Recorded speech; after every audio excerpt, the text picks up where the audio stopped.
Aux fiançailles de ma propre sœur, l'étiquette qu'on a épinglée sur ma poitrine portait l'inscription « Intendante ». Ma mère, Agnès, a ricané en disant « Tu n'es que le personnel ici. » Pas de chaise pour moi à la table familiale, pas d'assiette, aucune place. Mon père, Sylvain, a gloussé bêtement, ajoutant « La nourriture, c'est pour la famille. » Je me suis levée, je les ai regardés droit dans les yeux et j'ai dit « Alors, je n'ai plus rien à faire ici. » Autour de moi, des invités ont éclaté de rire, pensant assister à une simple dispute familiale. Mais ce qu'ils ignoraient tous, c'est que ce n'était que le début de leur fin. Avant que je vous raconte en détail comment j'ai méthodiquement démantelé l'empire bâti sur des mensonges qu'ils appelaient « notre famille », j'aimerais savoir d'où vous m'écoutez.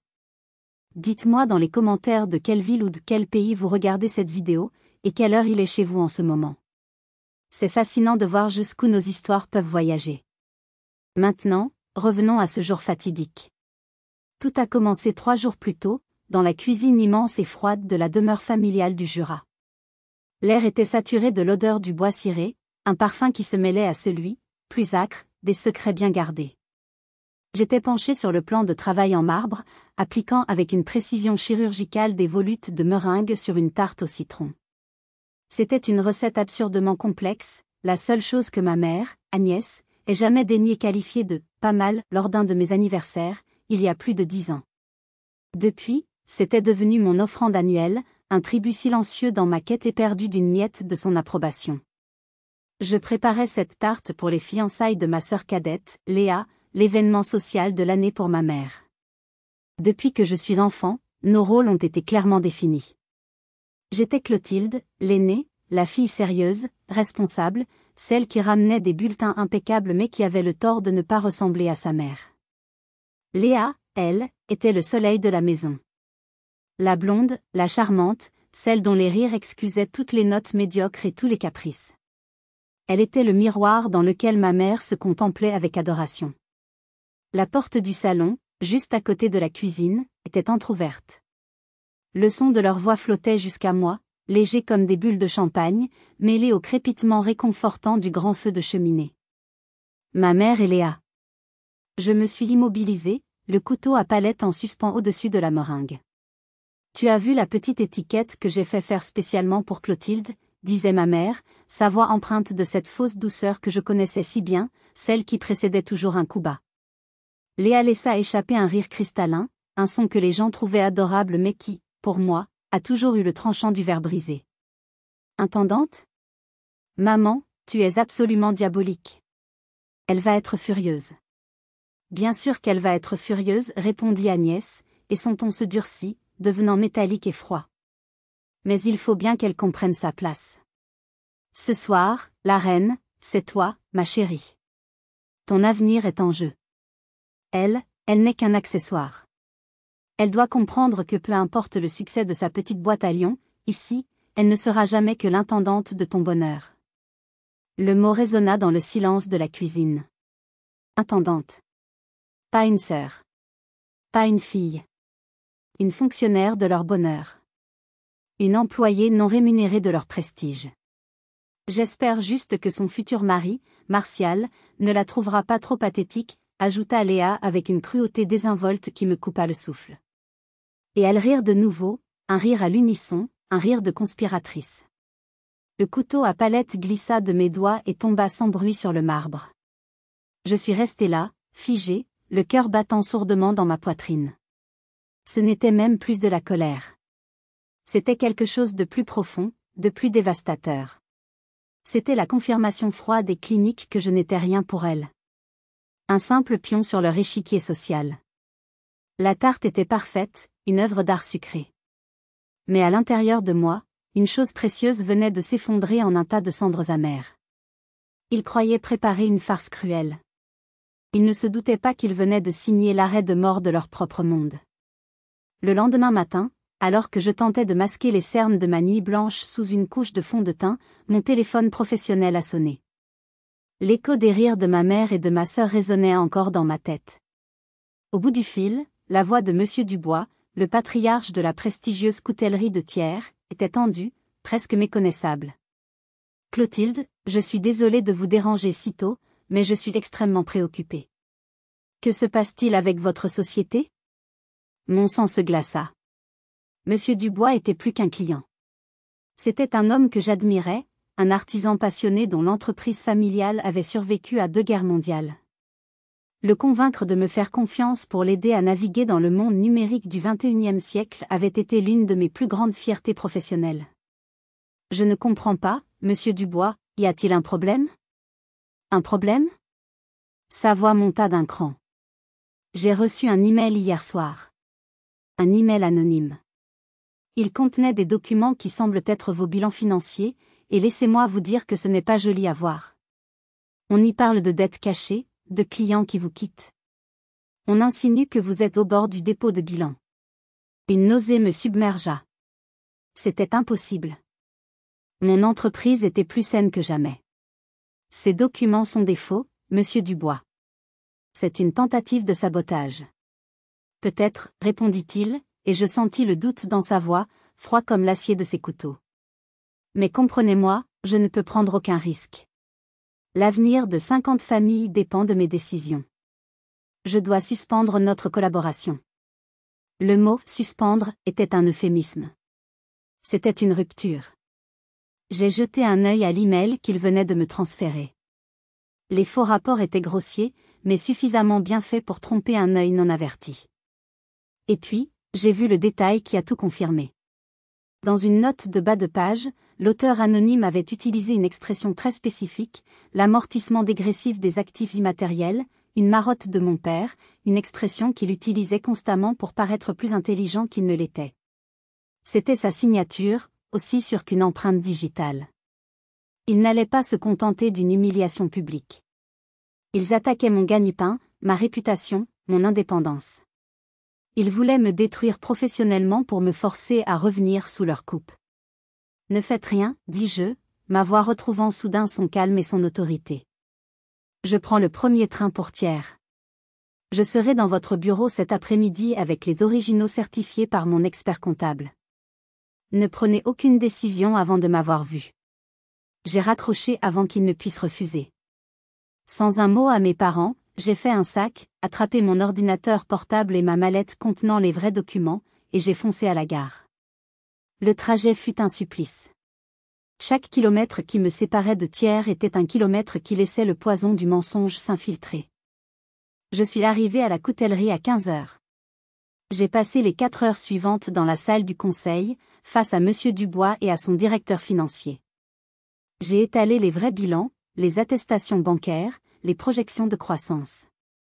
J'ai expliqué, ligne par ligne, comment les chiffres avaient été manipulés dans les faux documents. Lentement, j'ai vu la méfiance sur leur visage se transformer en indignation. Pas contre moi.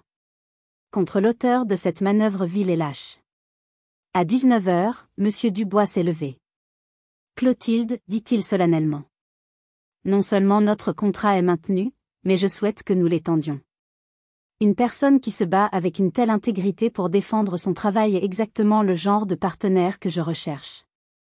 J'ai hoché la tête, trop épuisé pour sourire. En retournant à la gare de nuit, j'ai regardé mon reflet dans la vitre sombre du train. Je ne ressemblais plus à la victime de la veille. Je ressemblais à une soldate. Ils avaient voulu me noyer, mais ils avaient oublié une chose. C'est dans les eaux les plus troubles que j'avais appris à nager. Et maintenant, j'étais prête à faire des vagues. Sur le chemin du retour vers le Jura, l'adrénaline de la bataille de Thiers s'est dissipée, laissant place à une froide résolution. Ce n'était plus une question de réaction, mais d'action. Il était temps de sortir le dossier que j'avais baptisé Opération Phénix. Un phénix, cet oiseau mythique qui renaît de ses propres cendres. C'était exactement ce que je projetais de faire. Et pour cela, il fallait d'abord mettre le feu à l'ancien monde. Ce plan n'était pas né d'une impulsion, mais d'une lente et douloureuse prise de conscience qui avait duré des mois. Mon enfance n'avait pas été malheureuse au sens matériel du terme. J'avais toujours eu un toit, de la nourriture, des vêtements. Mais j'avais grandi dans un désert affectif. J'étais une plante qui avait dû apprendre à pousser dans l'ombre de l'arbre majestueux qu'était Léa. Quand j'ai eu mon baccalauréat avec mention très bien, j'ai eu droit à une tape sur l'épaule. Quand Léa l'a eu au rattrapage, elle a eu une voiture. Quand j'ai monté mon entreprise avec mes propres économies, mangeant des pâtes pendant 1 an, on m'a dit que c'était bien d'avoir un hobby. Quand Léa a décidé qu'elle voulait devenir influenceuse, mes parents lui ont financé un appartement à Paris et un équipement dernier cri. Ce n'était pas de la méchanceté ouverte, c'était plus subtil. C'était une indifférence polie, une manière de me faire comprendre que mes accomplissements, aussi réels soient-ils, ne pèseraient jamais aussi lourd que la simple existence de ma sœur. La véritable rupture, celle qui a fendu la coquille de ma loyauté filiale, a eu lieu il y a 5 ans. Meubles Fournier était au bord du gouffre. Une mauvaise diversification, des investissements hasardeux, mon père, piètre gestionnaire mais excellent pour les relations publiques, avait mené l'entreprise de son père au bord de la faillite. C'est moi qui ai passé 6 mois à travailler 18 heures par jour, gratuitement, dans l'ombre. J'ai renégocié les dettes avec les banques, j'ai trouvé de nouveaux marchés à l'export, j'ai optimisé la chaîne de production. J'ai littéralement sauvé l'entreprise. En privé, mon père m'a remercié. En public, il a organisé un grand gala pour célébrer le redressement spectaculaire de l'entreprise, où il a reçu une médaille de la Chambre de commerce sans jamais prononcer mon nom. Ce jour-là, j'ai compris que je n'étais pas sa fille. J'étais un outil. Un outil performant, mais un outil quand même. Cette prise de conscience m'a poussé à regarder l'entreprise non plus avec les yeux d'une fille, mais avec ceux d'une consultante. Et ce que je voyais ne me plaisait pas. Les chiffres étaient trop beaux pour être vrais. Alors, j'ai pris la décision la plus coûteuse et la plus risquée de ma vie. J'ai contacté un cabinet d'audit financier réputé pour sa discrétion. J'ai payé de ma poche pour une mission d'infiltration. J'ai présenté l'auditeur comme un ami à moi, un investisseur cherchant à placer des fonds dans une entreprise traditionnelle. Il a fallu 3 mois, 3 longs mois de tension où je devais jongler entre mon travail à Lyon et mes visites à la maison, jouant la comédie de la fille aimante tout en sachant que j'étais peut-être en train d'orchestrer la chute de mon propre père. Le rapport de l'auditeur est arrivé un lundi matin, par coursier sécurisé. C'était un dossier épais, relié, froid comme un rapport d'autopsie. Je l'ai lu dans mon bureau, les mains tremblantes. C'était pire que tout ce que j'avais pu imaginer. La fraude était systématique, organisée. Il ne s'agissait pas seulement de quelques erreurs ou d'optimisation fiscale agressive. Il s'agissait de fausses factures à grande échelle, de détournements de subventions européennes destinées à l'innovation artisanale, de comptes cachés au Luxembourg. Mon père ne se contentait pas de mal gérer l'entreprise, il la pillait. Il volait l'héritage de son père, il volait l'État, il mettait en péril l'avenir de centaines d'employés, tout cela pour maintenir un train de vie extravagant et financer les caprices de sa fille préférée. Ce dossier était là, dans ma mallette, quand je suis arrivée pour les fiançailles. C'était ma bombe atomique, ma police d'assurance. J'avais espéré, jusqu'à la dernière seconde, ne jamais avoir à l'utiliser. Mais en me tendant cette étiquette intendante, ma mère n'avait pas seulement voulu m'humilier. Elle m'avait donné l'autorisation morale d'appuyer sur le bouton. Le jour des fiançailles, je suis arrivée seule. Léa m'avait envoyé un texto laconique le matin. Papa et maman préfèrent que tu viennes par tes propres moyens, on est très occupés avec les préparatifs. Le message était clair, ne te mêle pas à nous. J'ai garé ma voiture un peu à l'écart, entre la Porsche d'un invité et le Range Rover de mon père. En sortant, j'ai pris une grande inspiration. L'air frais du Jura sentait le sapin et la terre humide. J'ai lissé ma robe noire, une tenue simple mais élégante, choisie pour sa sobriété. Je n'étais pas là pour briller, mais pour observer. La demeure familiale bourdonnait comme une ruche. La façade en pierre grise était illuminée par des projecteurs discrets, les jardins à la française étaient impeccables. C'était une démonstration de richesse et de bon goût, une mise en scène parfaite pour le grand acte final de la dynastie Fournier. À l'intérieur, c'était un tourbillon de visages souriants, de verres qui s'entrechoquent et de conversations mondaines. J'ai reconnu des politiciens locaux, des concurrents de mon père venus en amis, des familles dont le nom ornait les pages du bottin mondain. Tous étaient venus célébrer l'union de 2 fortunes, la consécration du plan de vie de mes parents pour Léa. Ma mère était dans son élément. Telle une reine accueillant ses sujets, elle flottait d'un groupe à l'autre, distribuant des sourires éclatants et des compliments calculés. Mon père se tenait près du bar improvisé, un verre de whisky à la main, refaisant le monde avec le père de Martial, le fiancé. Ils parlaient fort, riaient de leurs propres blagues, exsudant cette confiance en soi que seule une vie sans véritables obstacles peut donner. Je les regardais, et pour la première fois, je ne ressentais ni jalousie ni amertume. Je ressentais une pitié infinie. Ils étaient les acteurs principaux d'une pièce dont le décor était sur le point de s'effondrer. Personne ne m'a salué. J'étais un fantôme dans ma propre maison. J'ai traversé le salon pour me servir un verre d'eau, et c'est là que ma mère m'a intercepté. Son sourire n'atteignait pas ses yeux. « Clotilde, ma chérie, te voilà enfin, dit-elle d'une voix faussement enjouée. Je commençais à m'inquiéter. Elle a pris une petite boîte rectangulaire qui était posée sur la cheminée. « Tiens, c'est pour toi. Avec tout ce monde, il nous faut une personne de confiance pour s'assurer que les choses ne dérapent pas. » Elle a ouvert la boîte. À l'intérieur, sur un lit de velours noir, l'étiquette argentée brillait sous la lumière des lustres. Intendante. Avant de vous raconter ma réaction, ce moment précis où le piège s'est refermé, j'aimerais vous poser une question. Si vous aviez été à ma place, à cet instant, qu'auriez-vous fait? Auriez-vous jeté l'étiquette à sa figure et quitté la fête sur le champ? Auriez-vous éclaté en sanglots? Ou auriez-vous fait comme moi? Dites-le moi dans les commentaires, je suis curieuse de connaître vos réactions. J'ai pris la boîte des mains de ma mère. J'ai sorti l'étiquette. Le plastique était froid, lisse, impersonnel. Je l'ai regardé pendant un long moment. Puis j'ai levé les yeux vers ma mère. Et j'ai souri. Un sourire calme, presque amusé. « Merci, maman, ai-je dit, ma voix parfaitement stable. C'est une excellente idée. Tu as raison. Quelqu'un doit veiller au grain. Je ne te décevrai pas. » J'ai vu une fraction de seconde de déception dans ses yeux. Elle voulait un drame. Elle voulait des larmes. Je lui offrais une collaboration inattendue. Elle ne pouvait pas deviner que le rôle que je m'apprêtais à jouer n'était pas celui qu'elle avait écrit pour moi. J'allais être l'intendante, oui. L'intendante de leur destruction. D'un geste lent, presque théâtral, j'ai fixé l'épingle de l'étiquette « Intendante » sur le revers de ma robe. Le petit clic de l'attache a semblé résonner dans la pièce. Autour de moi, les conversations se sont tues un instant, puis ont repris plus bas, chargées de chuchotements. J'étais devenue une anomalie, une curiosité. La fille aînée de la maison, portant l'insigne du personnel.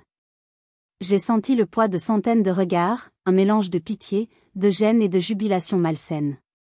Ma mère, elle, jubilait ouvertement. Elle avait réussi son coup, me marquer au fer rouge de l'infériorité, ici, au cœur de son triomphe. Je me suis frayé un chemin à travers la foule, la tête haute. Chaque pas était un effort, comme si je marchais contre un vent violent. J'ai atteint la grande salle à manger, où les tables étaient dressées avec un luxe ostentatoire. Des chandeliers en argent, des compositions florales extravagantes, des menus imprimés sur du papier cartonné. J'ai cherché la table d'honneur, la table Fournier. Elle était au centre, sous le grand lustre en cristal. 8 couverts en porcelaine de Limoges, 8 verres en cristal de Baccarat. Et cette chaise. Sylvain, Agnès, Léa et Martial, les parents de Martial, la grand-mère. L'espace où ma chaise aurait dû se trouver était béant. Un trou noir, une négation de mon existence. C'était plus qu'une simple omission. C'était une déclaration de guerre. Je suis resté là, debout à côté de ce vide symbolique. Le spectacle était complet. D'abord l'étiquette, maintenant l'absence de place.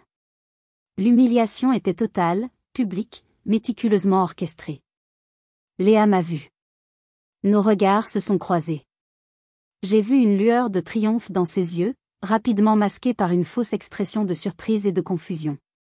Elle a haussé les épaules, un petit geste qui disait « Que veux-tu que j'y fasse ?» Elle était complice. Passivement, lâchement, mais complice. Le maître d'hôtel a commencé à faire asseoir les invités. Le dîner allait commencer. Je suis resté debout. Les serveurs ont commencé à apporter les entrées, une farandole de plats sophistiqués. Ils me contournaient avec un malaise évident, ne sachant pas comment réagir face à cette femme élégamment vêtue, portant une étiquette de service, mais sans place pour s'asseoir. C'est alors que mon père s'est levé pour porter un toast. Il a levé sa coupe de champagne. Mes chers amis, chères familles, en ce jour béni, nous célébrons l'union de nos enfants, mais nous célébrons aussi la force de la famille.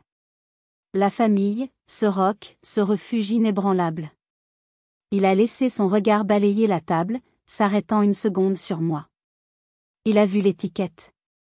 Il a vu le vide à côté de lui. Et il a souri. Un sourire entendu, un clin d'œil à ma mère.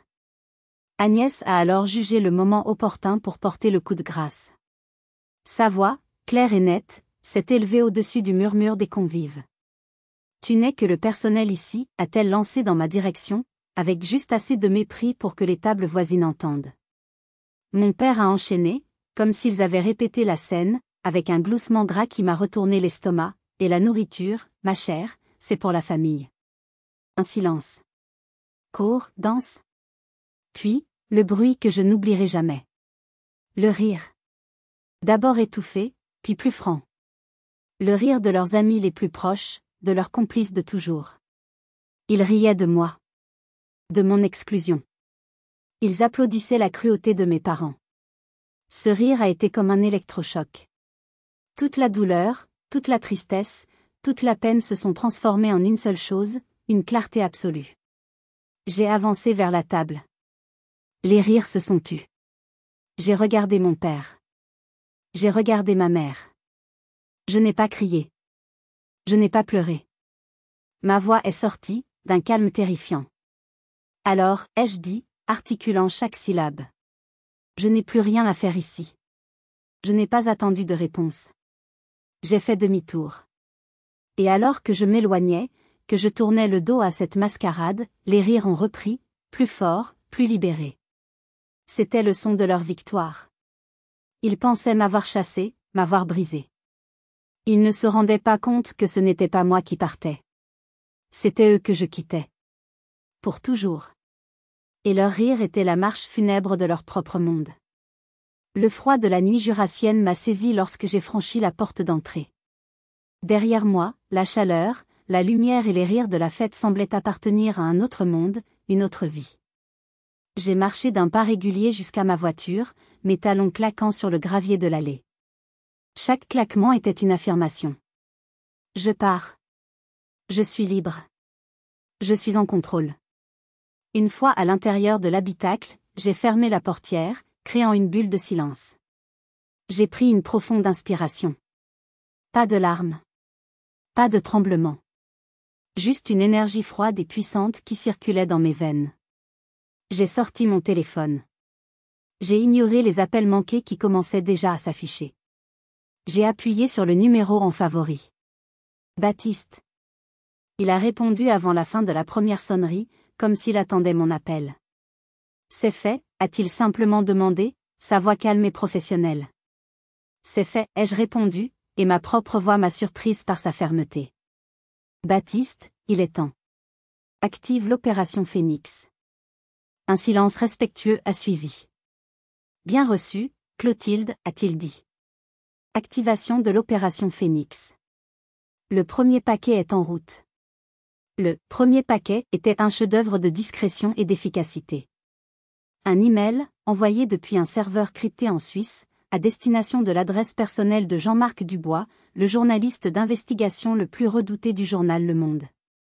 Ce n'était pas un email de dénonciation enflammée. C'était une note sobre, presque académique, suggérant une piste d'enquête intéressante concernant les pratiques financières de certaines entreprises du patrimoine vivant. En pièces jointes, 3 documents, pas plus. Une facture d'achat de bois exotique à une société offshore inconnue, un extrait de bilan faisant apparaître des charges inexplicables et une copie d'une demande de subvention européenne. Juste assez pour allumer une étincelle dans l'esprit d'un homme dont le métier était de trouver les incendies qui couvaient sous la cendre. J'ai démarré le moteur. Les phares ont balayé la façade de la demeure, illuminant un instant les fenêtres du salon où se jouait la comédie. Puis j'ai fait marche arrière et j'ai quitté cet endroit pour de bon. J'ai roulé quelques kilomètres dans l'obscurité, la route de campagne serpentant entre les forêts de sapins. Mon téléphone s'est mis à vibrer frénétiquement. C'était mon père. J'ai rejeté l'appel. Il a rappelé. Et encore. À la 5e tentative, J'ai décroché et j'ai activé le haut-parleur, posant le téléphone sur le siège passager. Sa voix a explosé dans la voiture, tendue par la fureur. Clotilde. Mais où es-tu passée? Tu reviens immédiatement. Tu es en train de nous couvrir de ridicule. Le ridicule. C'était sa seule préoccupation. L'image. Les apparences. Je n'ai pas dit un mot. J'ai écouté sa diatribe pendant 1 minute, puis j'ai tranquillement raccroché. La notification d'un message vocal est apparue. Curieuse, je l'ai écouté. C'était encore lui. Le ton avait changé.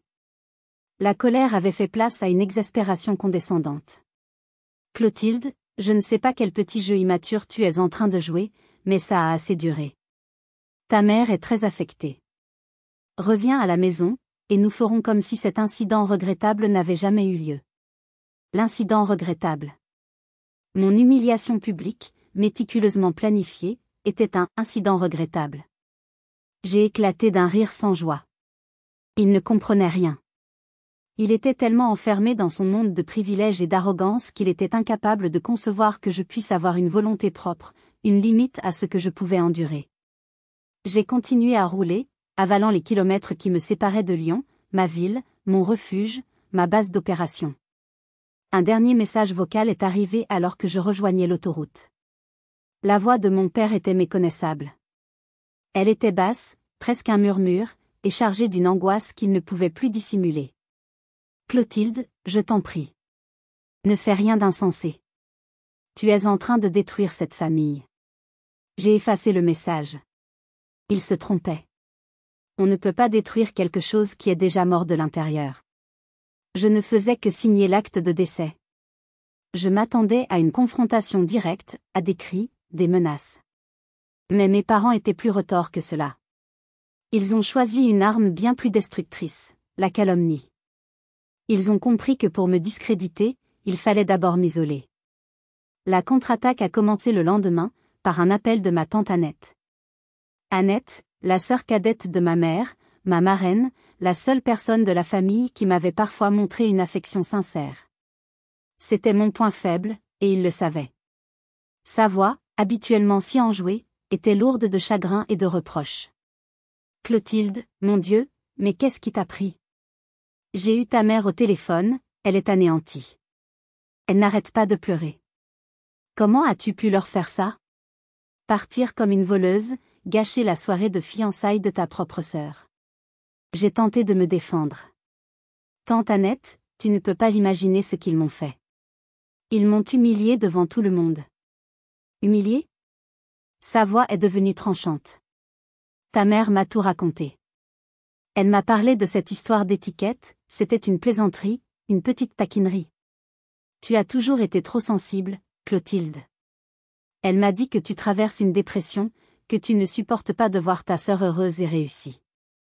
Elle dit que tu es devenue aigrie, jalouse, que tu inventes des histoires abracadabrantes pour te rendre intéressante.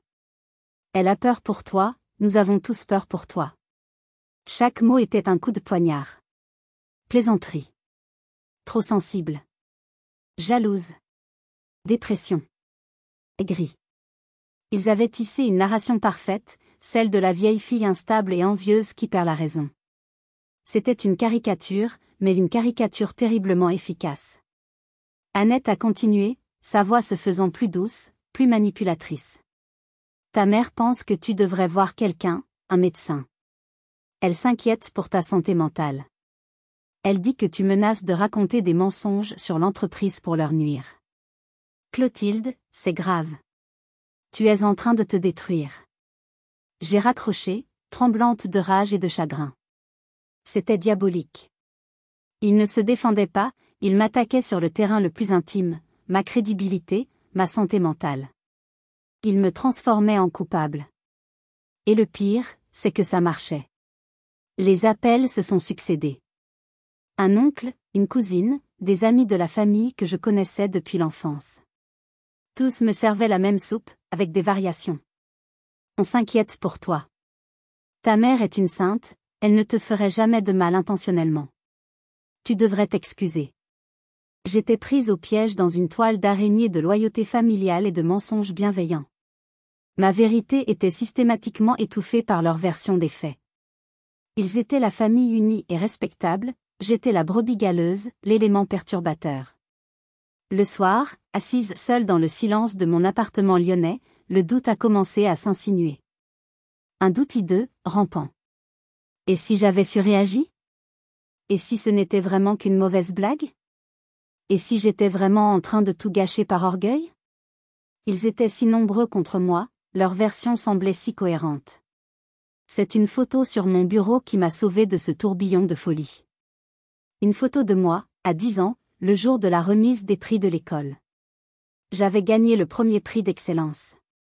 Sur la photo, je tenais fièrement ma coupe, mais je regardais hors champ, vers mes parents. Et dans mon regard d'enfant, il y avait déjà cette attente, cette lueur d'espoir qui ne serait jamais comblée. Léa, à côté, faisait une moue boudeuse parce que ce n'était pas elle la star. Mes parents, en arrière-plan, discutaient avec un autre couple, me tournant presque le dos. Cette photo était toute mon histoire. L'histoire d'une vie passée à chercher une reconnaissance qui ne viendrait jamais. Non, je n'étais pas folle. J'étais juste lucide. Et cette lucidité allait être mon arme. J'ai rallumé mon téléphone et j'ai envoyé un simple message à Baptiste, phase 2. La phase 2 de l'opération Phénix était bien plus agressive. Il ne s'agissait plus de suggérer, mais d'affirmer. Baptiste a transmis un deuxième dossier au journaliste du Monde. Celui-ci contenait des preuves plus accablantes, des relevés de comptes de la société Écran au Luxembourg, des copies de contrats avec des dates et des signatures falsifiées, et le témoignage anonymisé mais détaillé d'un ancien comptable de l'entreprise que j'avais réussi à retrouver et à convaincre de parler. L'article est paru le mercredi suivant. Cette fois, il n'y avait plus de circonlocution. Le titre barrait la une de la section économique, le scandale Fournier, fraude fiscale et détournement de fonds au cœur d'un empire familial. Mon nom de famille était exposé en toutes lettres, associé aux mots les plus infamants. L'impact a été immédiat et cataclysmique. Ce n'était plus une rumeur de couloir, c'était un scandale national. Dès 9 heures du matin, les chaînes d'information en continu ont repris l'information. Le nom, Fournier, tournait en boucle, non plus pour la qualité de ses meubles, mais pour l'ampleur de sa fraude. Assise dans mon bureau à Lyon, j'observais la tempête se déchaîner, protégée derrière mes écrans d'ordinateur. Baptiste avait mis en place un système de veille médiatique. Les alertes arrivaient toutes les minutes. Le principal syndicat de l'ameublement demande une enquête parlementaire. Le ministre de l'économie annonce un contrôle fiscal approfondi. Les actions des concurrents de Fournier grimpent en bourse. Le premier rempart à céder fut le rempart financier. La banque, qui avait simplement gelé les crédits, a cette fois rappelé la totalité des prêts de l'entreprise, invoquant une clause de rupture de confiance. C'était un coup fatal. Sans trésorerie, Meubles Fournier était en état de mort clinique. Les fournisseurs, qui avaient jusque-là fait preuve de patience, ont assigné l'entreprise en justice pour récupérer leurs impayés. La panique s'est emparée du petit monde feutré de l'industrie du meuble de luxe. Le deuxième rempart à tomber fut le rempart social. Tous les amis influents de mon père, les politiciens qui l'avaient arrosé de dons, les notables avec qui il jouait au golf, se sont subitement souvenus qu'ils avaient des rendez-vous urgents. Son nom était devenu radioactif. Personne ne voulait être éclaboussé par le scandale. L'homme qui avait bâti sa vie sur son carnet d'adresses se retrouvait soudain seul. Je n'ai ressenti aucune jubilation. Seulement la froide satisfaction de voir un mécanisme de justice, que j'avais moi-même enclenché, suivre son cours inexorable. La vérité, une fois libérée, a une force propre. Elle balait tout sur son passage. En fin d'après-midi, alors que le soleil se couchait sur Lyon, mon père m'a appelé d'un numéro masqué. J'ai hésité, puis j'ai décroché. Il n'y a pas eu de cri cette fois. Juste une voix brisée, celle d'un homme qui a tout perdu. « Qu'est-ce que tu as fait » a-t-il répété, comme un disque rayé. Ces mots n'étaient plus une question, mais une constatation amère. Je suis restée silencieuse pendant un long moment. Que pouvais-je lui dire? Que c'était lui qui avait tout gâché? Qu'il avait trahi la mémoire de son propre père? Que son arrogance l'avait aveuglé? J'ai choisi la simplicité. J'ai dit la vérité, papa, ai-je murmuré. Pour la première fois dans cette famille, quelqu'un a dit la vérité. J'ai entendu un son étranglé, un sanglot peut-être, avant qu'il ne raccroche. Le roi était nu, et c'est sa propre fille qui avait arraché ses vêtements. La destruction était presque achevée. Il ne restait plus qu'à observer les décombres. La déchéance de la famille Fournier est devenue le feuilleton de l'automne dans la presse locale et nationale. Chaque jour apportait son lot de nouvelles humiliations. Le redressement judiciaire a été rapidement converti en liquidation. Meubles Fournier, l'entreprise fondée par mon grand-père, n'existait plus. Elle n'était plus qu'une ligne dans les registres du tribunal de commerce. Les scellés ont été apposés sur les portes de l'usine, mettant au chômage technique des centaines d'employés. J'ai ressenti une profonde tristesse en apprenant cette nouvelle, une tristesse pour ces familles qui payaient le prix de l'orgueil et de la malhonnêteté d'un seul homme. Mais la conséquence la plus spectaculaire, la plus commentée, fut la rupture des fiançailles de Léa. La famille de Martial, son richissime fiancé marseillais, a réagi avec la froideur d'un conseil d'administration. 2 jours après la publication du 2e article, un communiqué de presse laconique a été envoyé à l'agence France Presse. La famille de La Roche-Bernard annonce la rupture, d'un commun accord, des fiançailles de leur fils Martial avec mademoiselle Léa Fournier. Il n'y a pas eu d'appel, pas de discussion. Juste une exécution publique. Le message était clair, nous ne nous associons pas aux parias. Pour Léa, ce fut un cataclysme. Elle n'avait pas perdu un fiancé, elle avait perdu son plan de carrière, son statut social, son identité. Toute sa vie avait été une préparation pour ce mariage. Sans lui, elle n'était qu'une jeune femme de 28 ans sans diplôme, sans expérience professionnelle, et avec un nom de famille désormais synonyme de honte. Son monde de paillettes, de shopping à Paris et de vacances à Saint-Barthélemy s'est évaporé en une nuit. Elle m'a appelé, une semaine après la rupture. Elle était chez une amie, ayant fui la demeure familiale devenue une prison de silence et de reproches. Sa voix était vide, sans larmes. Ils sont tous partis, Clotilde a-t-elle dit. Tous nos amis. Leurs téléphones sont sur messagerie. Quand je sors en ville, les gens changent de trottoir. C'est comme si nous avions la peste. Elle a marqué une pause. Il m'a quitté par un communiqué de presse. Un communiqué de presse. Il n'a même pas eu le courage de me le dire en face. Je suis désolée, Léa, ai-je dit, et je le pensais sincèrement. Non, ne le sois pas, a-t-elle répondu, et pour la première fois, j'ai entendu une note de lucidité dans sa voix. Tu m'as ouvert les yeux. J'allais épouser un homme qui m'aurait jeté au premier problème. J'étais sur le point de devenir exactement comme maman. Une femme dont la seule valeur est le nom de son mari. Elle a reniflé. C'est juste que, je ne sais pas quoi faire maintenant. Je ne sais rien faire. Cette conversation a été un tournant. J'ai compris que ma vengeance avait eu des conséquences que je n'avais pas prévues. J'avais libéré ma sœur d'un avenir doré mais vide.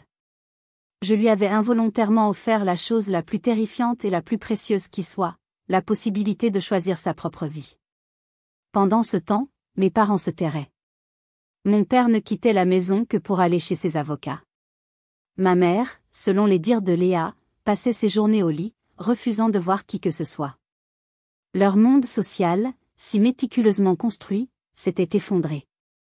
Ils étaient seuls, ensemble, dans les ruines de leur vie. La justice des hommes suivait son cours, mais la justice sociale, plus rapide et plus cruelle, avait déjà rendu son verdict. La liquidation de l'entreprise a été un processus long et pénible. La vente aux enchères de la demeure familiale a été l'apothéose de notre déchéance. L'événement a attiré des curieux de toute la région, venus assister à la curée, espérant acheter à bas prix un morceau de notre histoire. J'ai suivi la vente en ligne, le cœur serré. J'ai vu le piano à queue sur lequel ma grand-mère m'avait appris à jouer partir pour une bouchée de pain. J'ai vu les tableaux, les meubles, les souvenirs d'une vie entière dispersés aux 4 vents. La maison a été achetée par un promoteur immobilier qui prévoyait de la raser pour construire un lotissement de luxe. Avec le peu d'argent qui leur restait après que les créanciers se soient servis, mes parents ont quitté le Jura. Ils ont emménagé dans un 2 pièces anonyme à la périphérie de Mâcon, une ville où personne ne connaissait le nom de Fournier. C'était l'exil. Mon père, en attente de son procès, avait interdiction de quitter le territoire. Il avait pris 20 ans en quelques mois. L'arrogance avait laissé place à une peur sourde. Ma mère, elle, avait perdu son éclat. Elle était devenue une femme grise, effacée, rongée par l'amertume. Je l'ai croisée une seule fois, 6 mois plus tard. J'avais un rendez-vous professionnel à Mâcon. En sortant, je l'ai vue au marché, devant un étal de légumes. Elle était vêtue d'un simple imperméable beige, un cabas à la main. Elle négociait le prix de quelques pommes de terre. La femme qui ne s'habillait qu'en haute couture était en train de marchander pour quelques centimes. Nos regards se sont croisés. Pendant une seconde, le temps s'est suspendu. J'ai vu dans ses yeux un abîme de haine, de ressentiment, mais aussi quelque chose de nouveau, une lueur de détresse. Elle n'était plus la reine toute-puissante de mon enfance. Elle n'était qu'une vieille femme, seule et perdue. Elle a détourné la tête la première, a payé ses légumes et s'est éloignée sans un mot.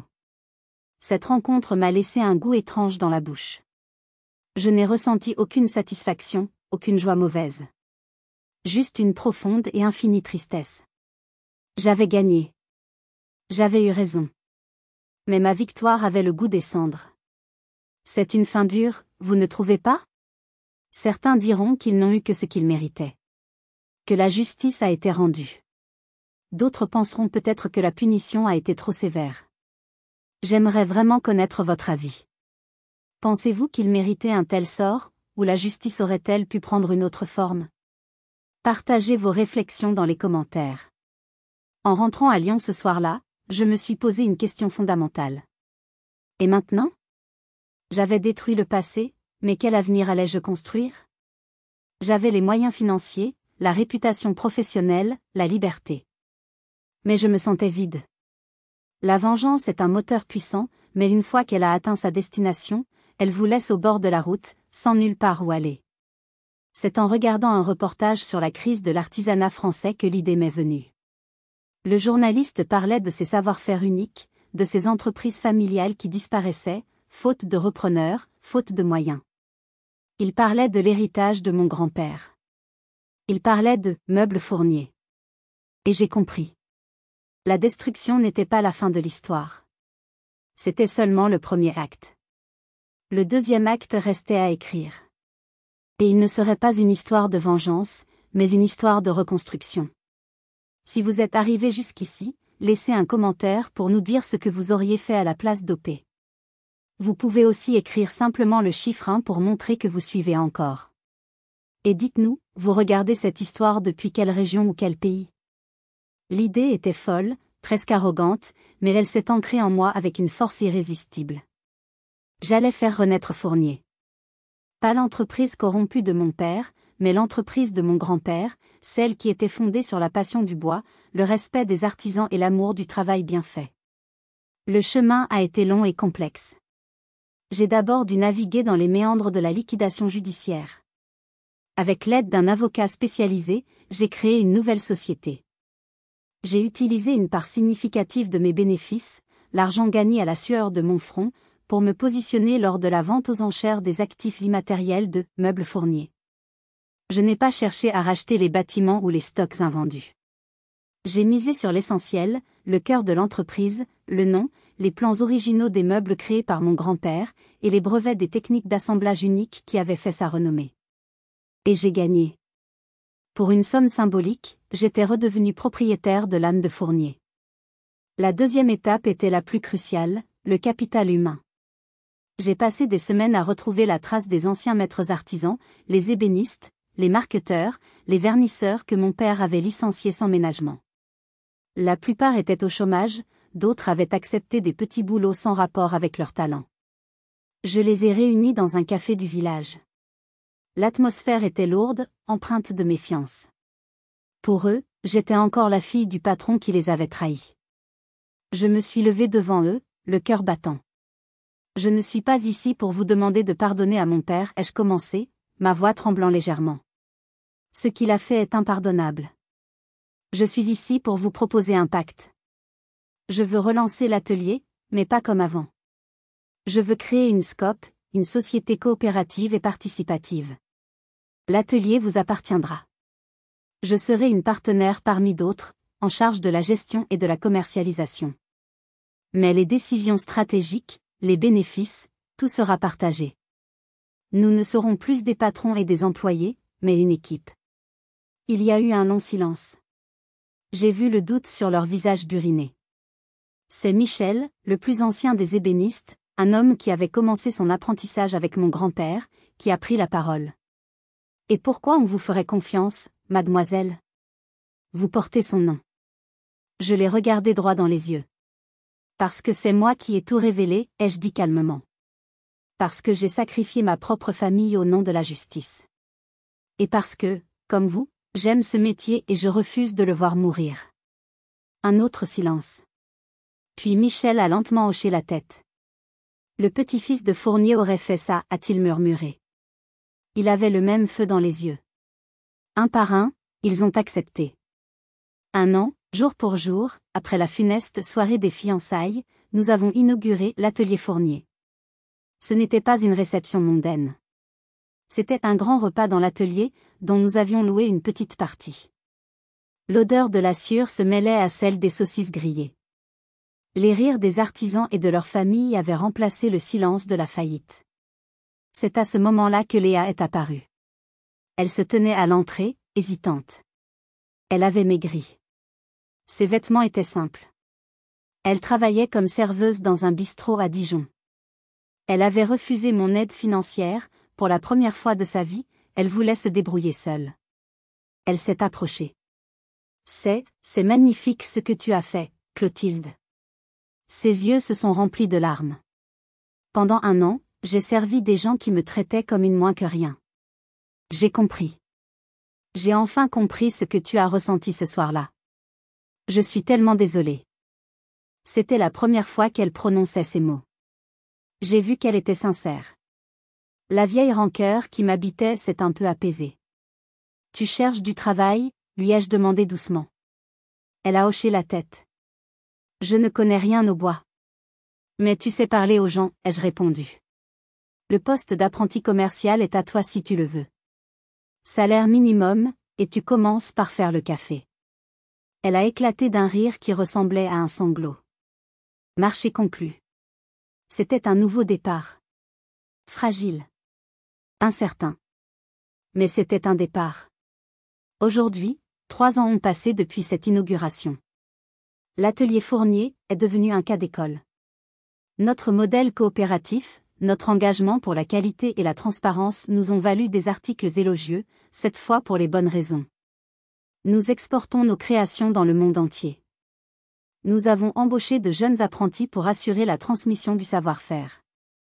Nous avons redonné vie et fierté à toute une communauté. Mon père a été condamné à 3 ans de prison ferme. Il est sorti il y a 6 mois, un homme brisé. Il vit avec ma mère dans leur petit appartement. Je n'ai aucun contact avec eux. Leur punition n'est pas la prison ou la pauvreté. Leur punition, c'est de vivre avec la connaissance de ce qu'ils ont fait, et de ce qu'ils ont perdu. Léa est devenue une commerciale hors pair. Elle a la tchatche de notre père et le charme de notre mère, mais elle y a ajouté quelque chose qu'ils n'ont jamais eu, l'empathie. Elle est respectée et aimée par les artisans. Notre relation est toujours complexe. Il y a des cicatrices qui ne s'effaceront jamais. Mais nous avons appris à travailler ensemble, à nous respecter. Nous sommes devenus des alliés. Dans mon bureau, qui n'est pas un bureau de PDG mais un simple espace de travail au milieu de l'atelier, j'ai accroché un seul cadre au mur. Il ne contient ni diplôme ni prix. Il contient la petite étiquette en plastique argenté, intendante. C'est la première chose que je vois le matin et la dernière le soir. Les clients et les visiteurs me posent souvent la question. Je leur souris. Je ne leur raconte pas toute l'histoire, bien sûr. Je leur dis simplement que c'est un rappel. Un rappel que le titre le plus important n'est pas celui que les autres vous donnent, mais celui que vous vous donnez à vous-même. Cette étiquette devait être ma prison, ma définition. Elle est devenue ma libération. Elle m'a rappelé que mon rôle n'était pas de servir les ambitions d'une famille toxique, mais de gérer un héritage, de prendre soin d'une communauté, de gouverner ma propre vie. Ils ont voulu me mettre à ma place, sans comprendre que ma place, c'était de la créer moi-même.